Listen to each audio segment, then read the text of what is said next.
6:51, time for the morning sprint. Team coverage on this alert day with dozens of school closures, delays at Dane County Airport, and freezing rain turning to sleet. Chris Reese kicks us off this certified most accurate forecast. Chris. That is the focus of today. We're talking about the change of precipitation types. Lots of freezing rain this morning. That will be transitioning over to a period of sleet as we move into the late morning and the afternoon. Let's track that for you. This is 11 o'clock. Lots of freezing rain and sleet moving through. There will also be some lightning and thunder as this starts to move through as well. So do not be surprised if you happen to hear that. Temperatures are going to be critical though, because at 18 and below, salt's no longer truly effective at that point. Look at the temperatures right at 11 o'clock. So we're going to be watching them all day long. Things will end as a couple of snow showers and flurries for us. When it comes to overall amounts, not a lot. Less than an inch of snow and sleet, perhaps anywhere from a tenth to a quarter inch of the freezing rain. We're going to keep an eye on this all day long.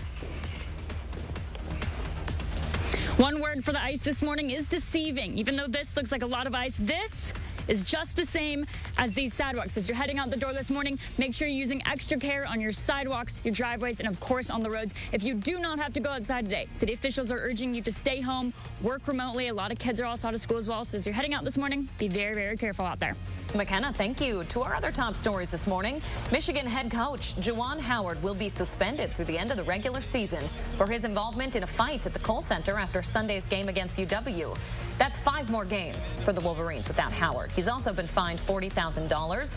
Badgers head coach Greg Gard facing a $10,000 fine that UW says it will pay for. 2 Michigan players and 1 Wisconsin player also suspended, 1 game each for their involvement. Governor Evers is creating a blue ribbon commission through an executive order. It's to address issues facing veterans. The order will help veterans struggling in a post-pandemic world, something the governor says is vital to make sure that veterans aren't left behind. The executive order will address issues of education, housing, work opportunities, and mental health. More than 300,000 veterans call Wisconsin home. Russian President Vladimir Putin says he's sending troops into parts of Ukraine for a, quote, peacekeeping operation. The move intensifying concerns. This is the start of an attack on that country. President Biden signed an executive order banning new trade and investment in the area, and the United Nations Security Council holding an emergency meeting on the topic overnight. State Democrats once again introducing paid family medical leave legislation. The Democratic proposal would ensure that workers have paid leave when they need it. They say it will also help new parents. Representative Sonny Pope says the measure could be made law within days if approved. A former Minneapolis police officer in the George Floyd civil rights trial testifying in his own defense this week. Thomas Lane is one of 3 on trial for violating George Floyd's civil rights. In May of 2020, Lane and former officer J. Alexander Kang were the first officers to respond to reports that Floyd had tried to use a counterfeit $20 bill. Lane helped Derek Chauvin restrain Floyd. They are both pleading not guilty. Happening today, the 18th annual State of the Tribes address will be given at the state capitol. Since 2005, the Great Lakes Intertribal Council selects a member to address lawmakers every year. The purpose is to encourage continued work between politicians and tribal nations. This year, Shannon Halsley of Stockbridge, Muncie will give the address, which she's done before 5 years ago. It's all set to start at 1 o'clock this afternoon. We'll stream it live. Just months after the end of her controversial conservatorship, it appears Britney Spears wants to add best-selling author to her list of accomplishments. People magazine reports the pop star has signed a massive $15 million book deal with the publishing house Simon & Schuster to write a tell-all memoir.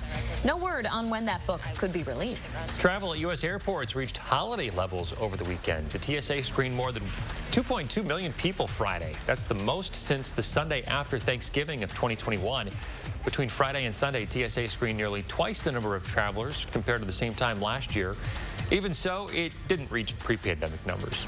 On this alert day, we're keeping an eye on your first warn traffic as you head out the door this morning. Taking a look at the Department of Transportation up to the north and west, we're actually seeing a lot more green on the map. That means go a little bit more of a wet road condition up there, but we are seeing a lot more blue and pinks showing up, which means that we're seeing some partially to completely covered roadways out there. Let's take you across the 608 this morning. Right now in Rock County, we're seeing some slowdowns on Highway 14, Evansville down to Janesville looking slow. The interstate looking okay there. Zooming into Madison right now. now. Starting to see a couple more delays picking up there. But so far, so good right now. We're going to keep an eye on that. Your drive times, everything in the green. We're moving at those posted speeds. If you're heading into downtown Madison right now, we are moving in just fine. We're going to keep an eye on that if anything changes. We'll be keeping an eye on those road and weather conditions throughout CBS Mornings. Thanks for joining us, everyone. We're back with a live update here in about 25 minutes. Make it a great day.